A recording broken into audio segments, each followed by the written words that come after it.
हमारे पैतृक मकान, हमारी पैतृक जो परदादा बाप दादाओं की सारी जमीन जायदाद बडोड़ा गांव में है, तो हम वहाँ तीसरे गांव में क्यों जाएं? ना वहाँ 7 किलोमीटर सुखसिंह जी नगर में आने जाने का कोई रास्ता है।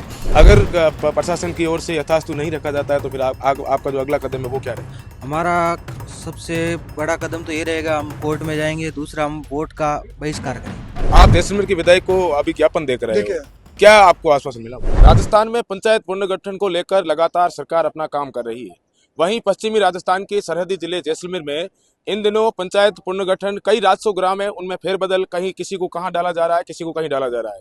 हालांकि कई जगह पर जो ये इस तरीके का जो काम हो रहा है वहाँ लोग विरोध भी कर रहे हैं। हमारे साथ में बडोड़ा गांव क्षेत्र के लोग हैं, उनसे हम जानेंगे कि पूरा क्या मामला है और ये क्या चाहते हैं। क्या नाम है आपका? मेरा नाम जसवंत सिंह भाटी है। पूरा क्या मामला है? मामला है कि ये अभी पंचायत का पुनर्गठन हुआ है, जिसमें सुखसिंह नगर को पंचायत मुख्यालय पंचायत बना के मुख्यालय आसाइज में रखा है, और हमारा अभय नगर गाँव है, राजस्व गाँव, उसको वहाँ जोड़ा है। वहाँ हम नहीं जाना चाहते, क्योंकि हमारी मूलभूत जो भी सुविधाएं हैं वो बडोड़ा गांव में है। न वहाँ 7 किलोमीटर सुखसिंह जी नगर में आने जाने का कोई रास्ता है, न हमारा वहाँ कोई वो है। सुखसिंह जी नगर पंचायत बने, उससे हमें कोई एतराज़ नहीं है। आसाइज मुख्यालय रहे, हमें कोई एतराज़ नहीं है। हमारा अभय नगर, हमारे बडोड़ा गाँव, मूल बडोड़ा गाँव के हम रहने वाले हैं, और हमारा राजस्व गाँव अभय नगर है, वो अभय नगर बडोड़ा गाँव में होना चाहिए।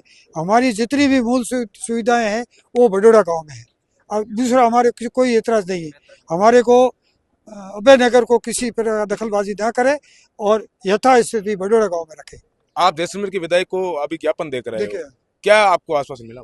मैं छोटू सिंह जी से, हमारे लगभग 50-60 आदमी थे, हम उनके कार्यालय में गई, हमने उनको रिक्वेस्ट किया कि साहब ऐसे ऐसे है। उन्होंने बोला कि हम आपको अभय नगर में आसाइज जोड़े। बोला हमारे को हम नहीं जुड़ेंगे हमारे ये। तो उन्होंने हमको आश्वासन दिया कि मैं तो यथास्थिति रखूँगा आपको। अगर प्रशासन की ओर से यथास्थु नहीं रखा जाता है तो फिर आपका जो अगला कदम है वो क्या रहेगा? हमारा सबसे बड़ा कदम तो ये रहेगा, हम कोर्ट में जाएंगे। दूसरा, हम वोट का बहिष्कार करेंगे।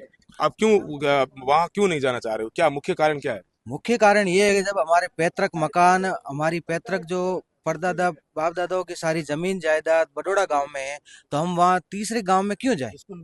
हमारे जो स्कूल है, हमारे बैंक है, और भी हमारी सारी हॉस्पिटल वगैरह सारी सुविधाएं हमारे बडोड़ा गांव में है, तो हम वहाँ क्यों जाए? जब वहाँ तो केवल एक राजस्व ढाणी है।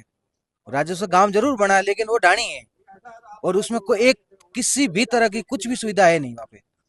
कौन सी ढाणी का नाम क्या है? सुखसिंह नगर, अभी जो वर्तमान में आप रह रहे हो वो राजस्व ग्राम है, उसका क्या नाम है? अभय नगर। अभी आप अभय नगर को बडोड़ा गांव में रखना चाहते हैं? हम अभय नगर को बडोड़ा गांव में ही रखना चाहते हैं। बिल्कुल, इनकी ये मांग है कि इनका जो राजस्व ग्राम अभय नगर है वो यथावत रूप से बडोड़ा गांव में ही रहे, क्योंकि इनका ये भी कहना है कि इनको जो मूलभूत सुविधा है वो बडोड़ा गांव ग्राम पंचायत मुख्यालय से कनेक्ट है और ये वहीं रहना चाहते हैं। अब देखना ये होगा कि जिला प्रशासन इनकी मांगों पर कितनी सहमति दर्ज करवाता है या नहीं, ये भविष्य के गर्भ में है। कैमरा पर्सन प्रेम चौहान के साथ बहादुर सिंह राजपुरोहित, द बवाल, जैसलमेर।